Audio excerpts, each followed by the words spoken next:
वागर्थाविव सम्पृक्तौ वागर्थप्रतिपत्तये जगतः पितरौ वन्दे पार्वती परमेश्वरौ। देवीं वाचं जनयन्त देवास्तां विश्वरूपा पशवो वदन्ति सा नो मन्द्रे समूर्जन्दुहाना धेनुर्वागसमा नुपसुष्टुतैतु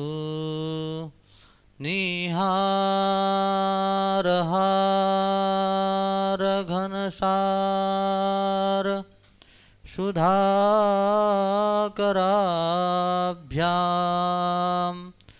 कल्याणदां कनकचम्पकदामभूषाम् उत्तुङ्गपीनकुचकुम्भमनोहराङ्गीं वाणीं नमामि मनसा वचसा विभूत्यै। गोविन्द जय जय गोपाल जय जय गोविन्द जय गोविन्द जय जय गोपाल जय जय गोविन्द जय जय राधारमण हरि गोविन्द जय जय राधारमण हरि गोविन्द राधारमण हरि गोविन्द जय जय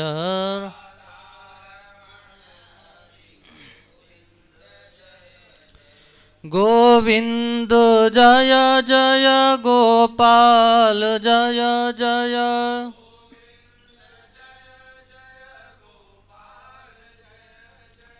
गोविन्द जय जय गोपाल जय जय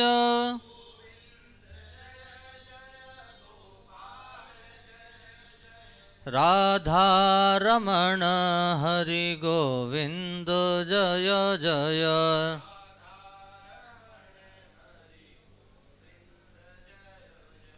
राधारमण हरि गोविन्द जय जय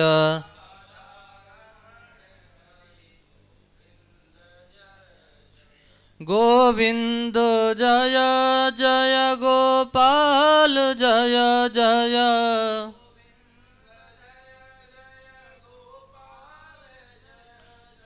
गोविन्द जय जय गोपाल जय जय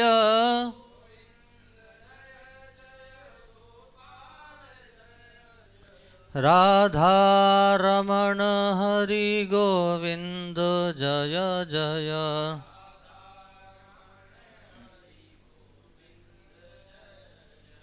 राधारमण हरि गोविन्द जय जय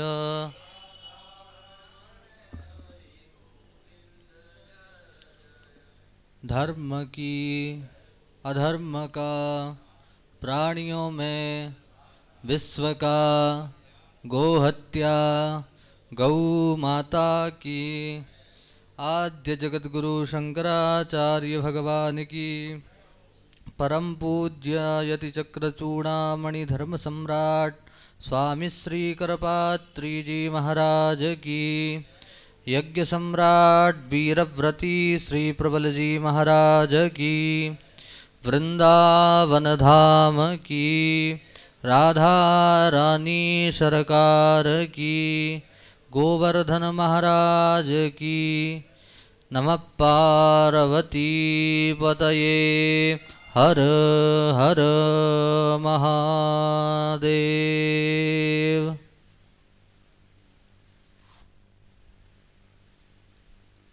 भगवान सच्चिदानंद घन आनंद स्वरूप बाल स्वरूप की क्रीड़ास्थली वृंदावन की इस पवित्र धरा पर परम पूज्य धर्म सम्राट स्वामी श्री करपात्री जी महाराज के इस पावनतम प्रांगण में करपात्र धाम में आप और हम पूज्य श्री सद्गुरुदेव भगवान के मुखारविंद से निरंतर महाभारत की अनुपम अलौकिक दिव्य कथा का श्रवण लाभ ले रहे हैं और अपने इस जीवन को कृतार्थ कर रहे हैं।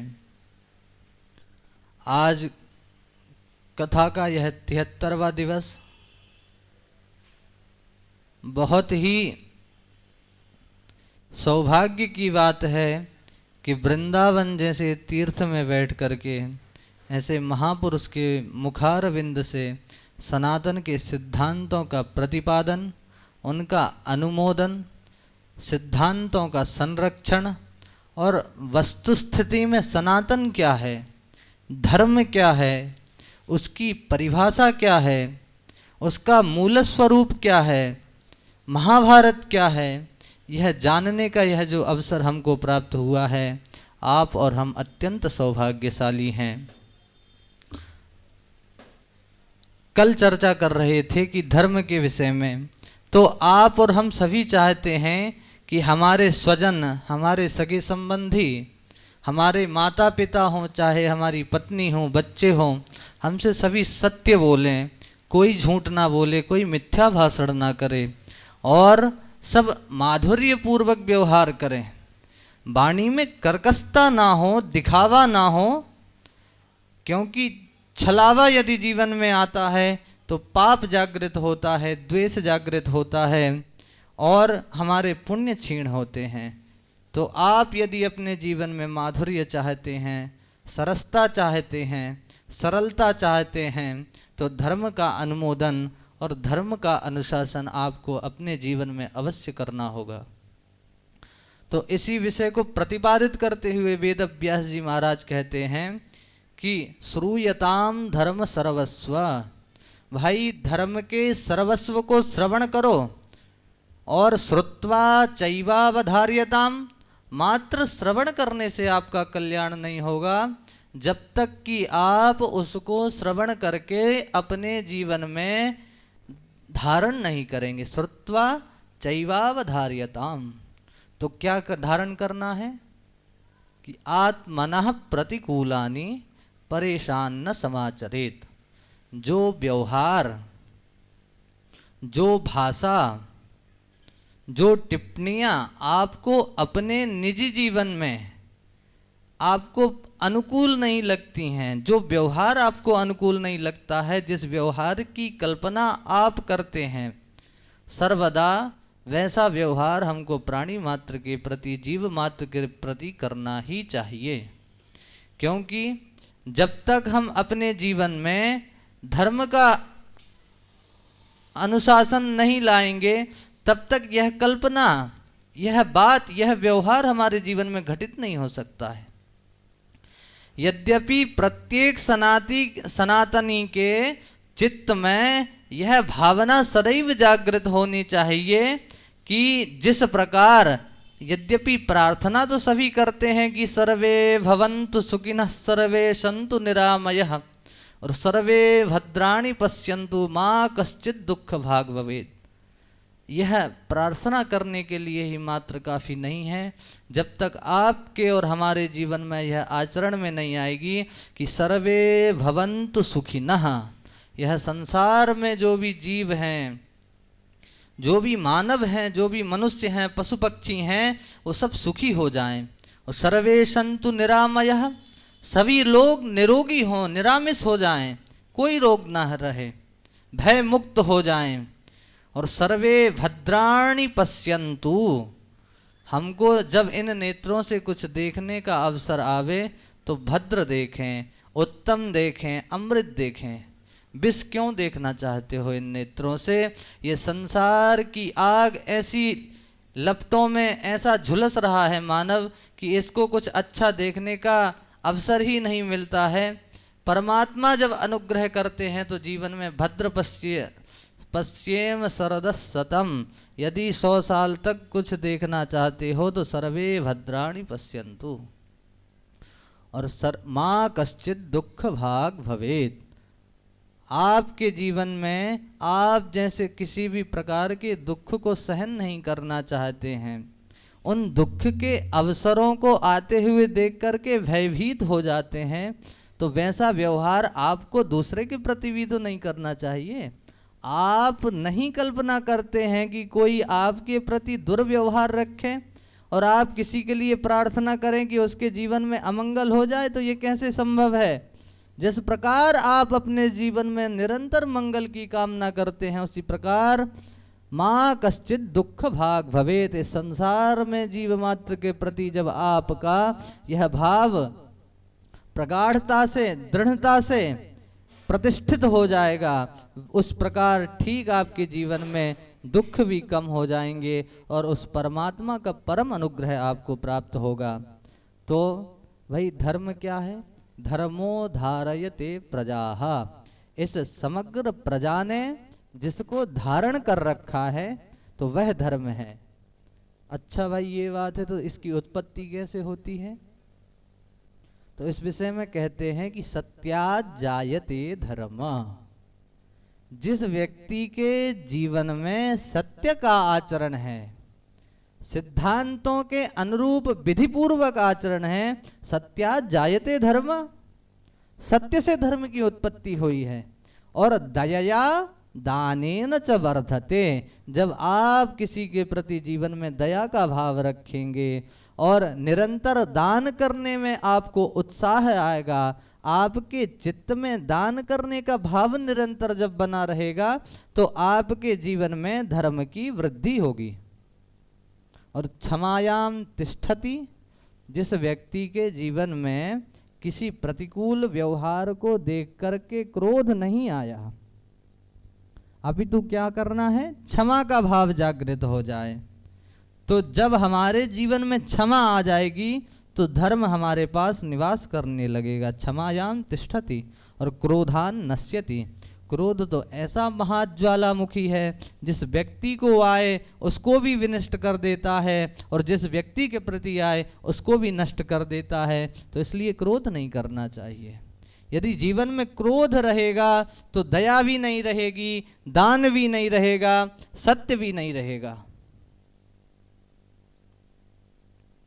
तुलसीदास जी महाराज बहुत कम शब्दों में धर्म की बात को कहते हैं कि धर्म तो व्यक्ति चाहता है किंतु धर्म नहीं करता है।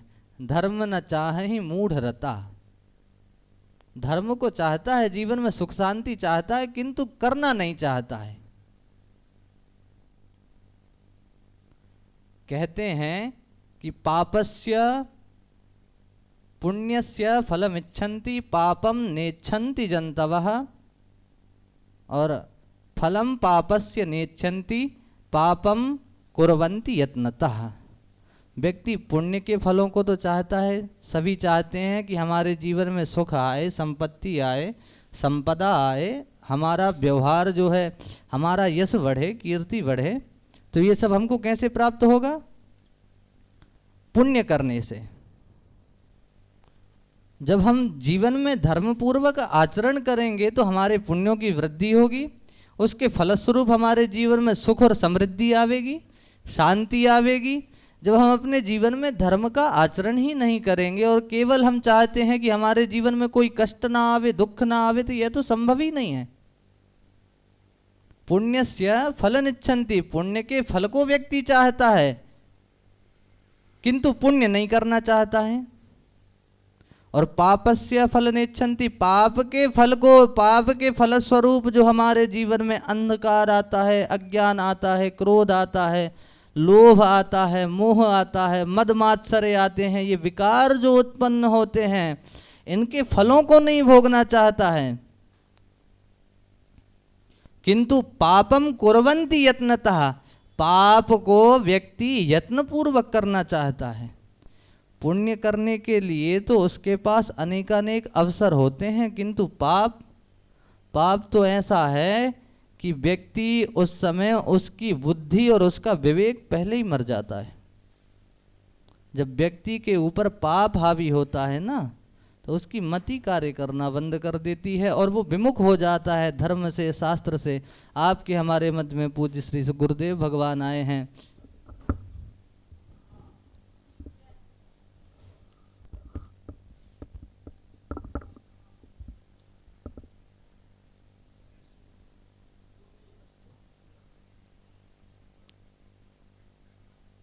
तो पाप कर्म में प्रवृत्त मानव धर्म के आचरण को अपने जीवन में नहीं ला पाता है।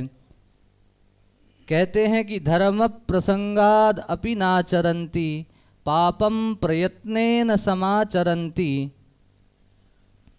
धर्म के प्रसंग को जानकर भी व्यक्ति जानता है कि यह धर्म है, इसके द्वारा ही हमको सुख और शांति की प्राप्ति होगी, किंतु फिर भी धर्म को नहीं करना चाहता है। क्या करता है? पापम प्रयत्नेन समाचरन्ति।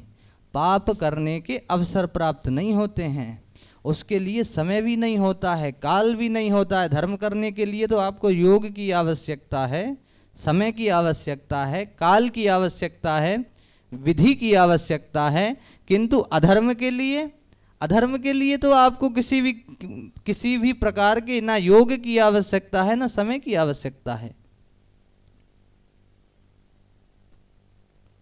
ठीक वैसे ही जब तक हम अपने जीवन में धर्मपूर्वक आचरण नहीं करेंगे और धर्म का आचरण नहीं करेंगे तो हमारे जीवन में सुख और शांति की प्राप्ति नहीं हो सकती है।